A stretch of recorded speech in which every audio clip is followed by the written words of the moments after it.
The conclusion of this wave will be taking a look at the 2-pack Extremis Iron Man and Titanium Man.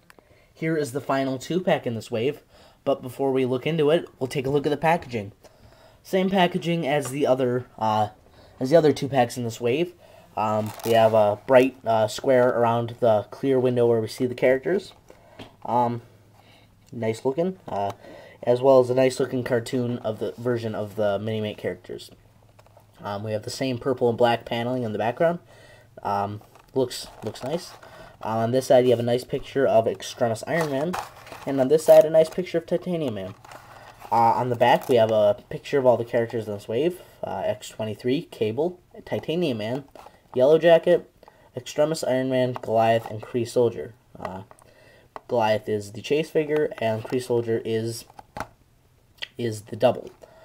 We have read-ups on the characters. So for Extremis Iron Man, it says, created with bleeding-edge techno-organic components, the Extremis armor gives Iron Man instant access to global communication systems, advanced vector repulsor fields, and even simultaneous control over multiple Iron Man armors. Excellent. And for Titanium Man, it says, part of a secret Soviet program to create their own Iron Man armor, former KGB agent Boris Bulsky donned a series of revolutionary armors as Titanium Man. Undeterred by the defeats at Iron Man's hands, each loss resulted in new designs and potentially dangerous upgrades. Alright, so there we have read-ups on the characters in the set. Let's get this opened up and take a look at these very exciting figures. Here is the carton of figures out of the box. First, we'll take a look at Extremis Iron Man. A very nice looking Iron Man figure. This is nicely detailed, nicely painted.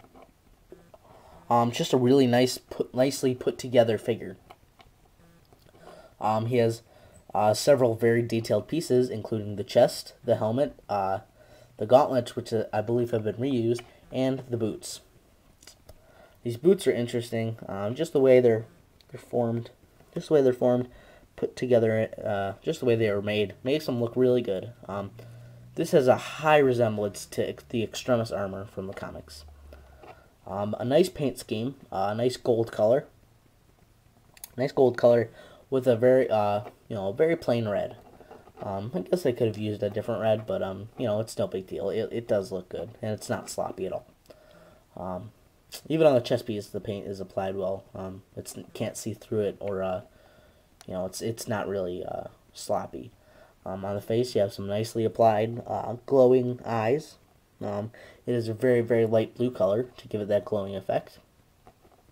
Iron Man does have the same repulsor hands that he had in Wave 22, or Wave 24, the Iron Man movie wave, the same ones that they gave to that Iron Man. But yeah, very, very detailed, nice looking figure. He's got a lot of detailing that went into his armor. You can see some of the detailing there, and it's textured and everything, as well as the helmet. I like the helmet a lot. It just makes it, it looks really good. Is what I'm basically trying to say.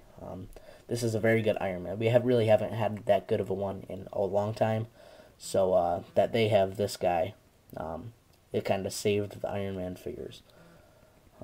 So that is the Extremis Iron Man figure. Next, we'll take a look at Titanium Man. Next, we'll be taking a look at the Titanium Man figure. This is the first Titanium Man that they have done. But it is a very strong first Titanium Man. The only problem with mine, there are several problems actually. These are more manufacturing errors, or one's a manufacturing error. The helmet on this guy is rather loose. It's very loose.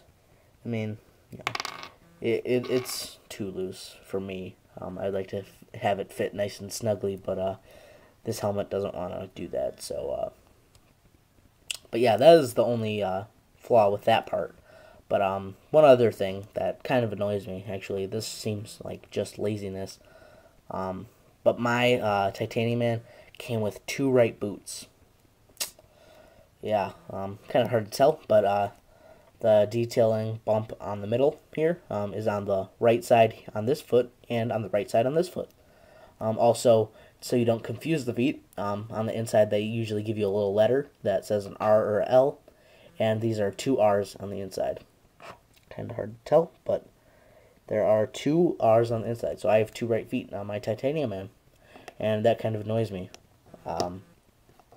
But yeah, that shouldn't take away from the figure too much. This is a very nice figure, very, very nicely detailed.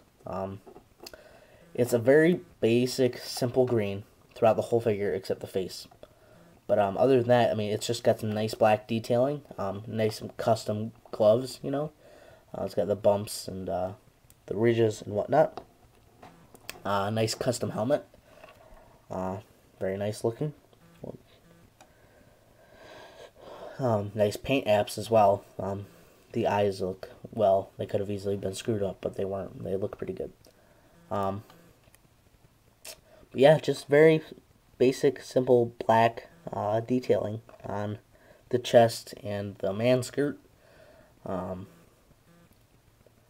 well as the arms. Not really much to say about this figure, but this set does come with some accessories, and by accessories I mean appearance changers. So I will stop and I will put those guys together and show you.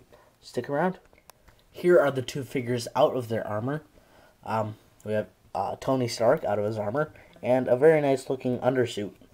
I'll set him aside, and we will take a look underneath the armor. It's pretty much the exact same, especially the legs and the arms. But underneath the mask, you have a nice looking Tony Stark face, as well as a nice looking hairpiece.